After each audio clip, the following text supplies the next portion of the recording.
Welcome to episode 4 of The Steve Show, the Snowed In edition.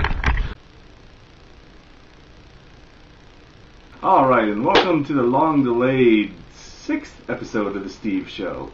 I don't know why I called it the 4th episode in the intro outside, but it was snowy and I'm going to blame the snow. The snow shrank my brain. And of course, here at The Steve Show, there is always the ratings guide. Follow it or I will be sad. Okay, now since I haven't been doing this for over a week, I have a ton of stories, so let's just get going. You may be wondering what happened to the Cookie Monster hat. I still have it, but my hair is wet, so I decided to wear a different hat because that Cookie Monster hat is really, really absorbent. Drink Waikato bitter beer! Well, you're not going to find it unless you're in New Zealand, and then you know it's crap if you're in New Zealand, so this is pointless. On to the news! Okay, so this is a pretty big story right now. Kevin Smith, who I look like, was flying on Southwest Airlines, and they kicked him off for being too fat. Now, he wasn't. He could fit in the seat, he could put the armrests down. That's the big test for Southwest Airlines. If you can put the armrests down, then you aren't too fat. He didn't need a belt extender even, so I think it's kind of being blown out of proportion here. He just wants them to admit he's not too fat to fly because he's not.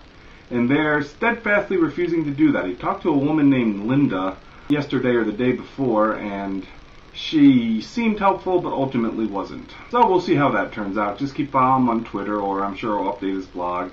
Smodcast 106 has the story on there as well. That was the same day it happened. There have been developments since that Smodcast. Okay, next in the news is, if you believe in religion, you are brain damaged.